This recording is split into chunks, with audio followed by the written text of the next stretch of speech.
Coach, back here on the Bossman Show, friend of the show, the great Rob Lanier, Georgia State Panthers, the ice handler himself. Coach Lanier, what's up, brother? How you doing, man?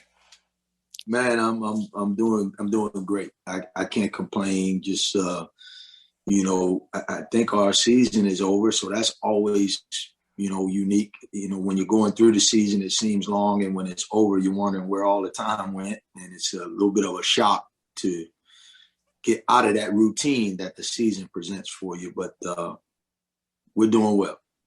And Coach, for our listeners out here in Atlanta who may have not paid attention closely, but you all had 2 pauses this year and still won three pauses rather, and won 16 games in one of the weirdest years possible. Got to the Sun Belt Championship game and had chances to win that game as well. So tell us out here about the adversity your team faced this year and how proud you are of those guys winning 16 games, considering all the factors around them all year long. Yeah, I think across the country, and you still see it happening. JR with I think Kansas is out of there was just some breaking news today that Kansas is out of the Big 12 tournament. Virginia's game was canceled today. Duke's season is over because of COVID. And we brought our guys back late July, and they've been here ever since without a normal college experience going on, especially my freshmen. They've been basically in isolation, or at least traveling in a real small circle in a regiment to try our best to avoid being affected by it. And through Christmas, we were doing just well. And then after Christmas, we had 3 pauses, and it was like something every other week. We just couldn't get our whole team on the practice floor.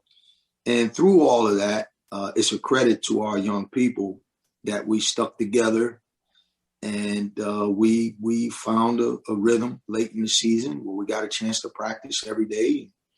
And we started to improve and play some of our best basketball, some of the basketball that we had envisioned in the first semester when we started out 7-1. We felt like we were a team that if we continued to improve, that we could have a great conference year and a great season and accomplish something. And we still approached that.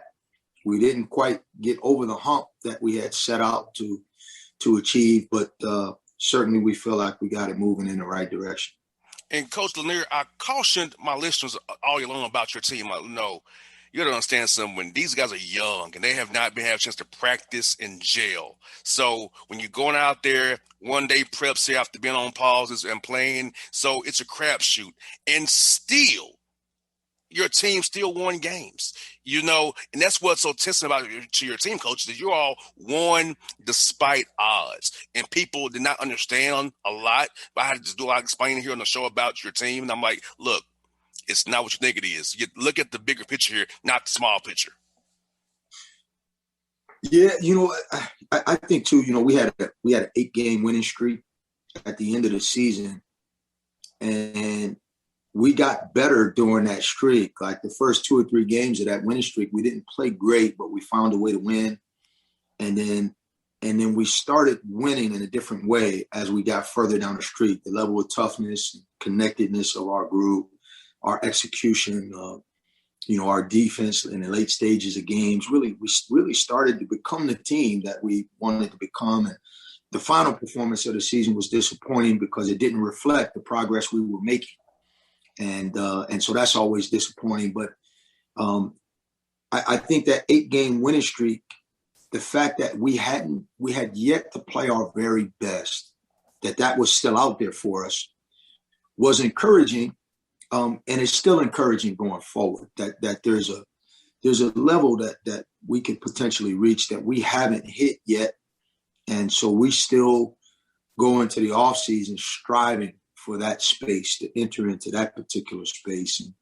And so we'll start our postseason workouts in the next few weeks, and we'll do it with that mindset that there's a level that we have yet to reach that we're striving for. And Coach Lanier, this time around, hopefully you have your guys on campus for a natural calendar here, because rather than being away from you guys trying to send them workouts and hoping they're holding themselves accountable, but now you can have them there and get them the way you want to get them for us working out development, because I know you love player development. That's something very key in your program, is developing young men's talents on off the floor. So I know that having those guys at Georgia State is going to help you next year, knowing your team is young and coming back again. And maybe with the new rule we have here for this year, maybe some of your seniors may come back as well. So you may have some guys roster manager wise where you still have a chance to actually achieve the level for the foundation that you set that winning streak through this tournament here. Yeah, I think from a roster standpoint, everything's on the table, and we feel like coming back, we're going to have a strong roster. So what we didn't get to do at this time last year when COVID hit was we didn't have spring. And so it was my first year. And obviously at the end of that first year, you like to have that spring opportunity to take what you learned from the season and adapt that to your player development, so that it's fresh in those guys' minds, and you can really hit the things that you feel the individuals on the team need to improve upon. And so I think it'll be great for our program, for our coaches, for our strength coach, for our academic people, as the semester ends, to have our hands on them. And that will be great. And then certainly to have a normal summer plan where guys can build on, and we have all of the coaches write down what they believe each guy's got to improve on, and we try to put our heads together and watch film with these guys and get in the gym and try to really take the game to another level with the information that we got from this season and build that. And I'm hopeful that we won't achieve like real normalcy, but we'll take another step in that direction and at least have more of a normal schedule, and maybe by the fall start to move into a normal academic setting. And because we don't even feel like our freshmen had a normal freshman year as students, just they haven't sat in the classroom yet. So there's so many opportunities for growth in our group that that's a little bit exciting in light of all the things that we've had to endure. Now, for you personally, Coach Lanier, how have you grown as a leader and as a man, and as a husband and a coach here? Because this last year, it's been tough on all of us. It made us all think about things and change our ways and grow from this. How has it made you grow and develop as a man and a leader and a husband? Well, I got an opportunity consistently to practice what I've been preaching. As coaches, we can be pretty good at telling other people what to do and what we think they should do, and how to achieve success or whatever. But this was a year where you really had to walk the walk, and you had to be level-headed and consistent, and you had to be an example for young people and for your family and all of these things. You really had to walk it, and you couldn't hide, because we were going to be together all the time, and it was going to be clear adversity, and how you responded to those things was going to it was going to permeate throughout your program, throughout your home. If every time we couldn't practice, you couldn't handle that, then certainly that was going to, I think, affect the foundation of what you're trying to do with your players. And so those opportunities continue to arise. And I think as a staff, I'm really grateful for the staff that I have. I got, this, Jay, I got great people on my staff. If there was ever a time where the importance of having good people around you was really critical, this year was as critical as it could ever possibly be to really have great people in your circle on a day-to-day basis. And fortunately for me, we had that. And you have Cliff Warren, a great guy. Chris Crater, a great guy. Jarvis Hayes, your support staff. You have a A+ staff, and to get a job like Georgia State that you have, and assemble a staff that good grades you have, man, you are blessed. Like you said, having the right inner circle around you, Coach, is so key to anybody's success. And you have those guys you can actually trust and to be there for you and support you where you need it, which way you need it. So you are very blessed. And like you said, man, having a great staff is so important to any program success in college basketball.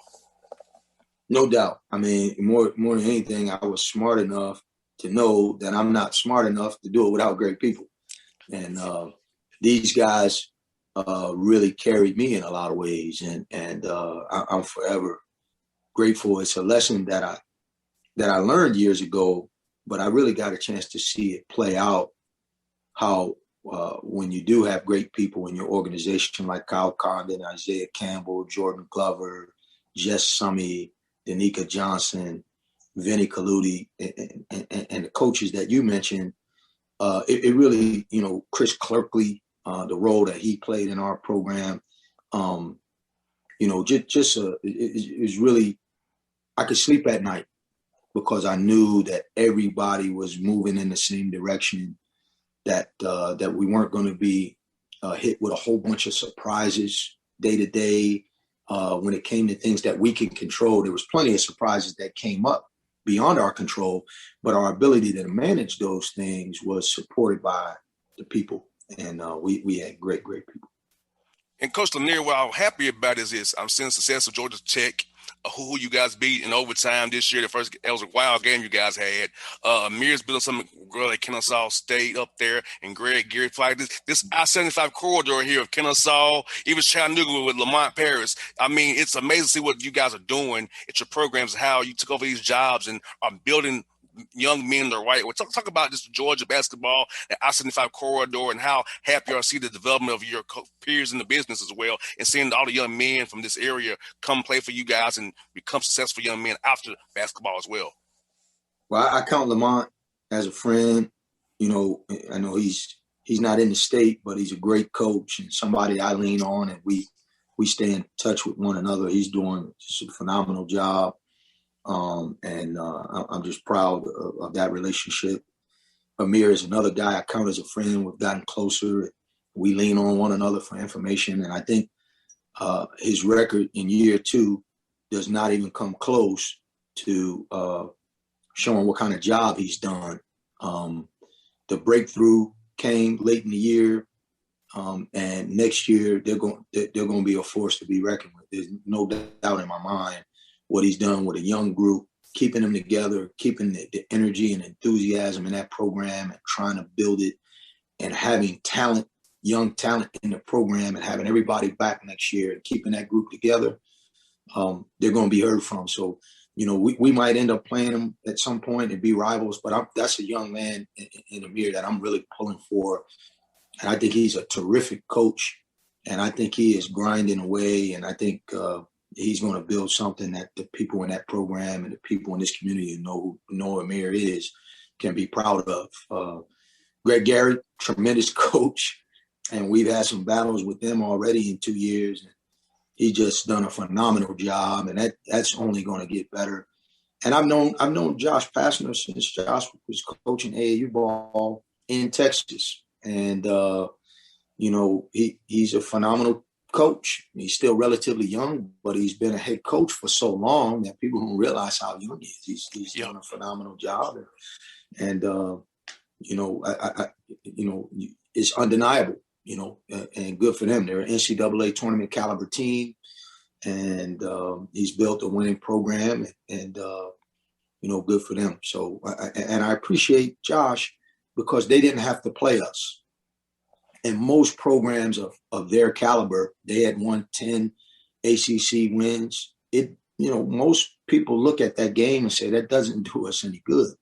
And he was willing to do it, and it didn't hurt them, and it wound up helping us. But it took nothing away from them, and it did something for the city to have the rivalry. We'll get to play them again, and even if we were to beat him, it's not going to hurt them because he's doing a good job. And so, and certainly, their ACC program, and part of that contract is going to bring them to our place in year 3 of it when we open our new arena.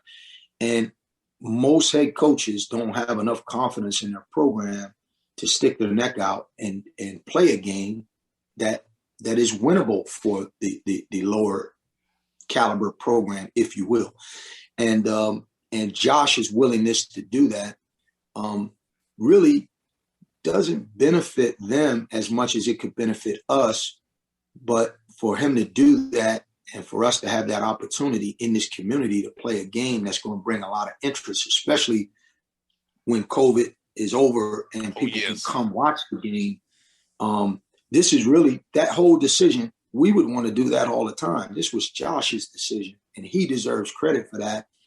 And regardless of who wins the game, he deserves credit for allowing the game to happen, because very few people in the country, in a local setting like that, crosstown, would ever do what he's done.